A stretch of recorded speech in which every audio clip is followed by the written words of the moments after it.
Hello and welcome to Newsbreak. I'm your host Alex Snyder. Coming up, Mount Pleasant boys run past Fairfield, but first, today's top stories. The Henry County Board of Supervisors voted unanimously against raises for county employees due to mandated budget cuts, prompted by House File 718.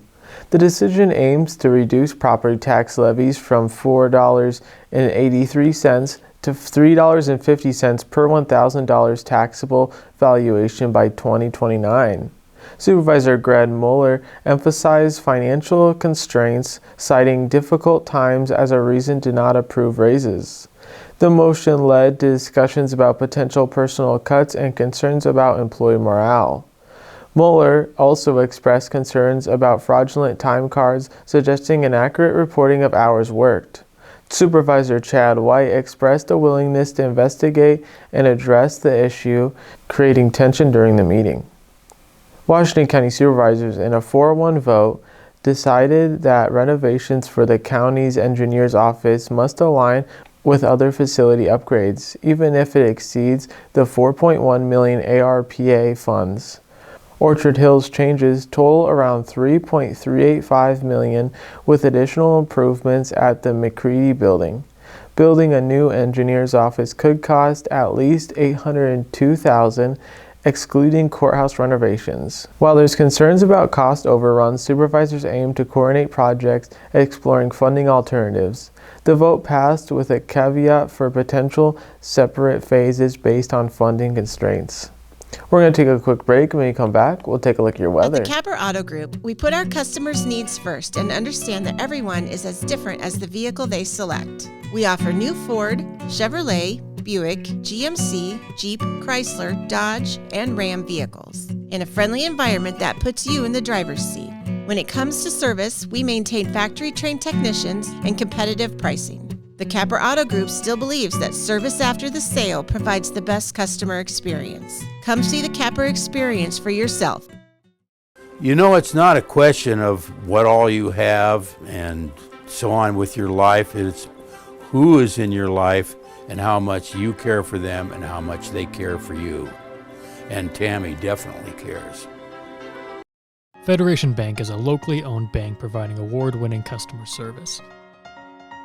We believe that we are more than just a federation of banks, but a federation of communities, serving Brighton, Richland, Wellman, and Washington, Iowa.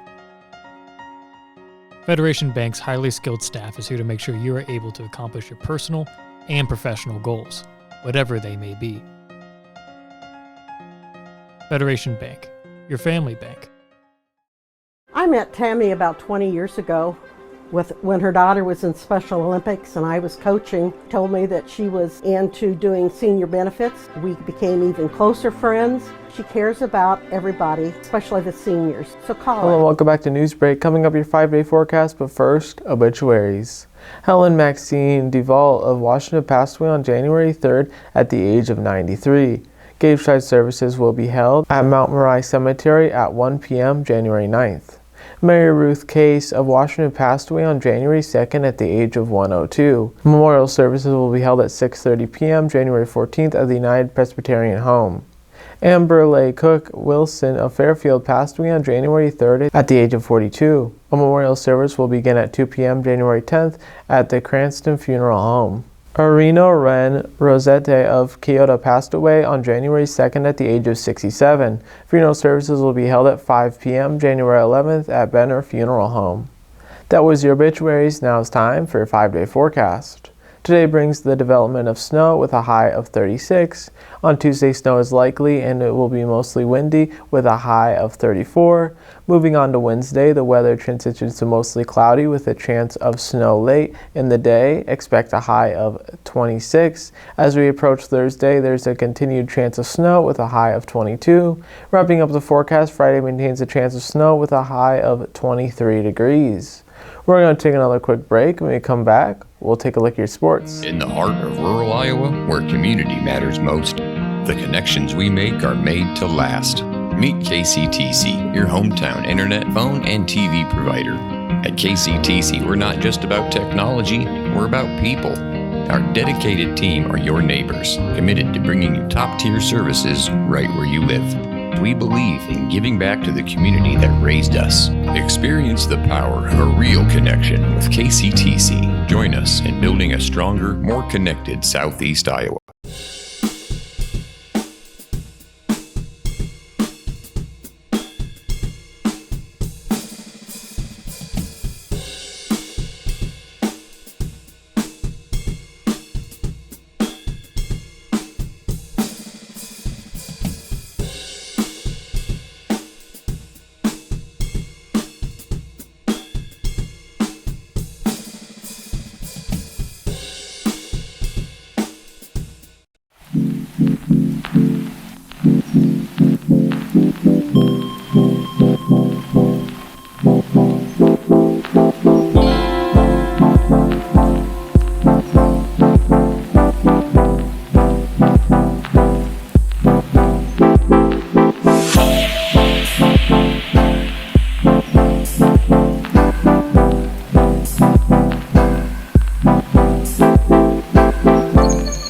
Welcome back to Newsbreak. I'm your host, Alex Snyder. It is now time for your sports.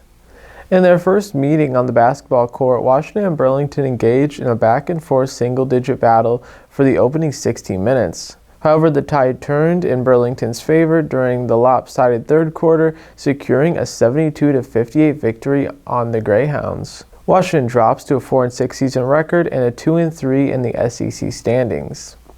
The Mount Pleasant boys basketball team maintained their undefeated streak in the Southeast Conference, securing a 64-43 victory over Fairfield. With this win, Mount Pleasant holds a 7-3 overall record and maintains an undefeated 5-0 in SEC play, while Fairfield's record stands at 1-10 overall and 0-5 in conference. That is your news to Southeast Iowa. I've been your host, Alex Snyder. This has been your news break, and I will see you next time.